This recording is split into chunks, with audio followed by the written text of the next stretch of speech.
or Stopping Online Piracy Act, which is really just a Trojan horse, as the inventors of the internet and many others went public and documented, to shut down free speech and to allow giant corporate monoliths to basically carve up the internet and take it over for their own uses and shut down their competition. But you saw the GoDaddy protest that caused hundreds of thousands of their customers to leave them. Many of the big internet companies and smaller ones as well, led by Reddit and others, saying that they were going to basically black out their websites to protest the fact that this SOPA bill is a free speech killing system. And now, because of the actions that you and others took, the system, who just a few weeks ago was very arrogant and said, resistance is futile, we're going to pass this, we've got hundreds more votes than we need in the House, suddenly it's crumbled, and they're saying, okay, we're shelving it for now. And they hope that later you'll go back to sleep, that they can repackage their lies and bring it back forward. But the point here is, when we take action and when the people stand up for basic fundamental rights, the system and the oligarchs that control it are brought to their knees. So a big victory in early 2012 against something the system told us was a foregone conclusion. They don't just stop there trying to craft our reality. They've told us for a year that Ron Paul cannot win, that no one would vote for him, that he wasn't even a real candidate, that there was no way he could ever come in third, fourth, fifth place, much less second in New Hampshire, and a statistical dead heat in Iowa. But despite the entire dinosaur whore media, the zombie control media, telling you he can't win and excluding him from debates and giving him 89 seconds in other debates and all the demonization and all the dirty tricks and everything they've got being thrown at Ron Paul, he is growing in the polls nationwide and is a very strong second place. Even if he loses, even if they engage in election fraud, we all win because real issues are being injected and a movement for liberty worldwide is growing. Ron Paul and all of us that support him aren't just an example for freedom here in the U.S. There are movements sprouting up all over the world. We are offering the alternative to the crony capitalist, anti-free market monopoly men that run our government and other major governments who are trying to shut down the true free market and destroy our private property. Ron Paul and his resistance and our support of him is victory. Let me move to some of the other big victories we've had in the last few months. All over the United States, from California to Florida, but also in Canada and Europe and the United Kingdom, major cities and towns are removing the toxic waste, sodium fluoride, and other byproducts from their water supplies. One county in Florida has 1 million residents in it, and the city council overwhelmingly, after seeing the scientific evidence, moved to remove the toxic brain-altering chemical from the water supply. Huge victory. For more than 60 years, globalist corporations, in a bid to reduce fertility, chose bisphenol A as a key ingredient in most plastics to reduce fertility. There were literally thousands of other formulae that didn't have the estrogen mimicker in it.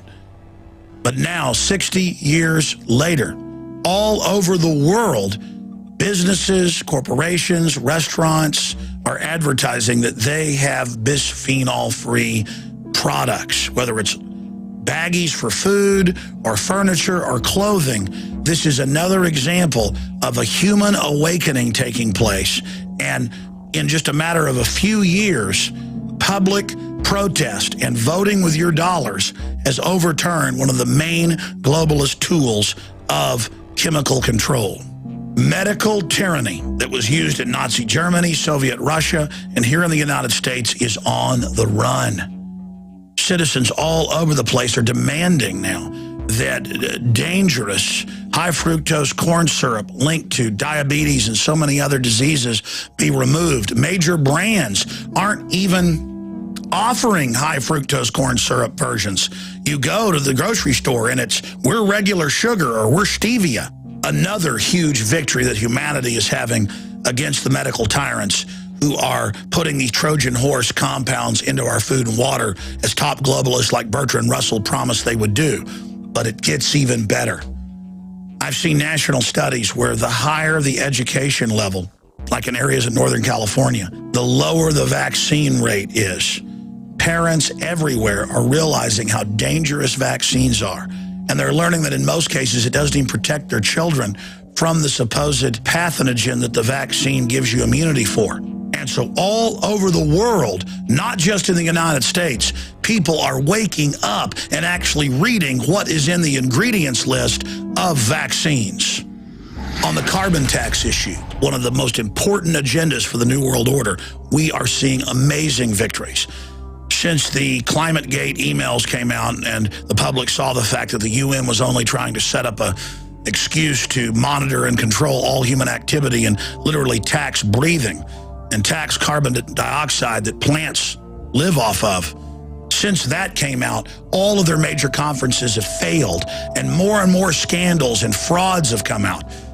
Congress and the courts are overturning President Obama's attempt to shut down our energy supply and move our jobs to China.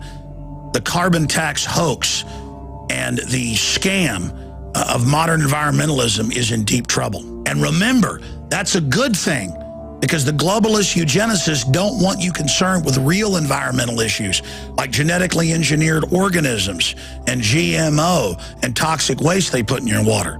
Congress has overthrown the light bulb ban of President Obama. Sure, the bureaucracy's lawless, so they're continuing on with it. But they're going to end up being defeated in the end because the people are becoming wise to them. They've now learned that General Electric had the patent for their dangerous mercury-filled light bulbs and just simply wanted you to buy their new product so you could sit under headache-inducing fluorescent light bulbs all day instead of the pleasing yellow or white light of phosphorescent. The globalist Humpty Dumpty has had a great fall, and all the propagandists and all the New World Order stooges and all the media whores can't put him back together again. And that's my next point. Depending on which poll you look at, Congress has a 9 to 11% approval rating, the lowest it's been in history. And they've had that rating for 2 years now. They know the public's awake to them. They know the public knows they're a pack of criminals. They know the people are waking up. And think about being the so-called mainstream media. It's their job to lie for this group of certified criminals who are admittedly up there engaging in insider trading and serious crimes every single day of the week. But not only is the old dinosaur globalist propaganda media dying, the alternative media is becoming the new media. And it's 1,000 different flavors of true diversity and debate. And out of this college of discussion, the public is developing an amazing taste and a smell and a palate for what's real news and what's real information. The jig is up. The question is, how will these tyrants try to suppress this awakening? That's another big victory. The fight, more and more, is now out in the open. And Congress has the lowest approval rating in history. And that leads me to a report where the media is bemoaning the fact that Congress didn't get very much done, and there's incredible gridlock, as if them passing thousands of new laws and regulations and new agencies every year is a good thing. If you read what the Founding Fathers said, gridlock is good. That's why they created 3 branches of government, so that it's not easy to pass things. It's not easy to do things, so that a dictator can't quickly take over the society. The New World Order's honeymoon to just ram through whatever they want in the name of public interest is over. The people are awake and are just beginning to pay attention. And that takes us to the National Defense Authorization Act. Some would say, well, it's not a victory that it passed. And overall, it's not. But we will snatch victory from the jaws of defeat. Notice that they had to come out and say that it didn't affect citizens at first in an attempt to kill opposition to the bill. Then when it came out that it did allow the secret arrest and disappearance and black bagging of citizens, Obama said, don't worry, I'll veto it. Again, a desperate attempt to kill public opposition. And they didn't want this to become a political issue. They just wanted to declare themselves emperors and above the law without scrutiny. Then once Congress passed it, As we told you he would, Obama signed it in the late hours of December 31st, 2011, when they thought no one was paying attention. The fact that they try to sneak this stuff through, the fact that they try to deny that it affects citizens, shows that they're weak.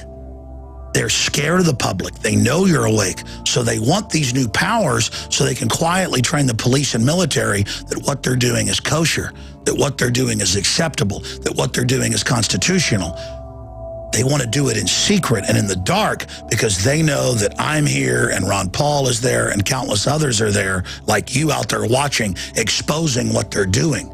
You see, by the tyrants now ramming this through, they've woken up more people with this issue than I've ever seen. And so the old saying, the best way to take down a dictator is make him act like a dictator, is certainly ringing true here. I want to close with 2 points. State nullification, 10th Amendment. The feds could pass a law declaring Obama or Mitt Romney God, but you can't legalize tyranny. And it's built into the Constitution. It's why we have states, that when the federal government gets out of control, the states can get together and basically veto what the feds have done. States can do it as groups or they can do it individually. And that's what the 9th and 10th Amendment are all about, and that's happening right now. You know, you've got the jury box, you've got the grand jury box, you've got the courts, you've got all these different checks and balances, but you've also got the cartridge box. And in conclusion, I don't want to go to the cartridge box. My God, our ancestors did that, and it was a bloody 7-year war against the greatest empire the world had ever seen. But you know what? We had right on our side, and we won. We had ideas that were more powerful than King George III's ideas. He had the big state, the pomp, the power, the tax assessor, the home invaders, people coming to your home without warrants, people shaking you and your wife down, people frisking you on the highway while you're riding your horse. We had the idea of basic freedom and due process and liberty, and it won out. But in just the month of December, last year, there were 1.5 million instant checks through the FBI. And the government itself estimates that there's more than 2.1 guns sold for every FBI instant check that's made. That's not even counting private sales of guns at flea markets and neighbor to neighbor, grandpa to grandson. So you're looking at more than 3 million guns, an all-time record that were purchased in just the month of December. And I saw a survey where they were asking people, why are you buying guns? And they said, number one, I don't trust the government. Number two, I think we're going to have an economic collapse and civil unrest. So if the globalists think they got the jump on the American people, think again. Millions of Paul Reveres here in the United States and across the world have already warned the public. And a lot of people laughed at them. A lot of people laughed at myself and Ron Paul. But now that everything we talked about is unfolding, our credibility is skyrocketing. We have never been at a more important juncture in human development. Tyranny is coming in like a flood. But the spirit of liberty is raising up men and women everywhere as a standard against this corruption. All of us have to speak out and be involved now like never before. We're having victories every time we stand up and get involved. You have incredible power.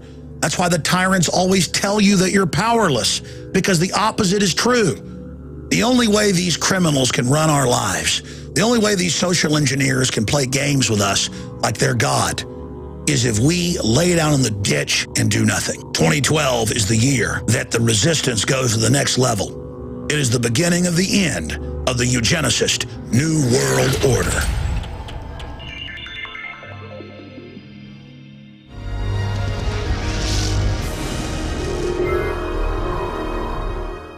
And this is Aaron Dykes again, back from